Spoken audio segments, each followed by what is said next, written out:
The test run. Test run. As king, Edward is also head of the Church of England. For him to marry a woman twice divorced is morally unacceptable. He would have to abdicate, give up the throne, and his birthright in order to marry her. Majority of the British public hated the idea of his abdicating, but they thought he shouldn't put this divorced, middle-aged American woman before his duty to his country. I think that's what they thought. Edward is king.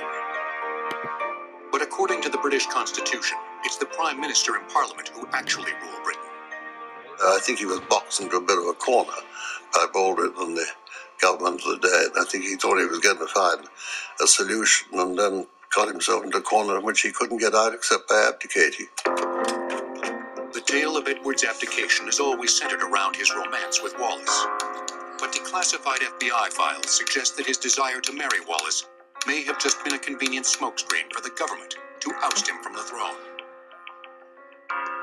The British government were anxious to get rid of the Duke of Windsor, first and foremost because of his fondness for Nazi ideology.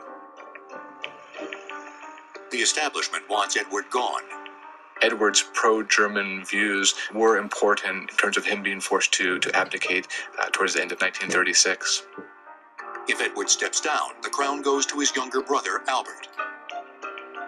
Baldwin could clearly see the positive side to this crisis, and I think Baldwin thought Albert preferable to Edward. Undoubtedly, that was the case.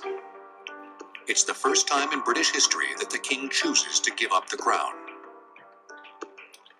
I was deeply shocked that he should have given up a country and a great empire for this woman who I said didn't figure very highly in my estimation.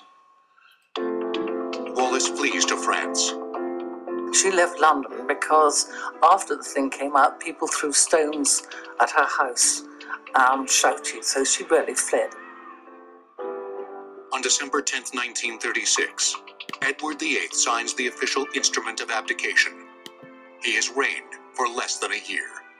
At long last, I am able to say a few words of my own, that I have found it impossible to carry the heavy burden of responsibility and to discharge my duties as king as I would wish to do, without the help and support of the woman I love. Edward's younger brother and the father of today's reigning monarch, Queen Elizabeth II, takes the throne and becomes King George VI. Edward leaves the country.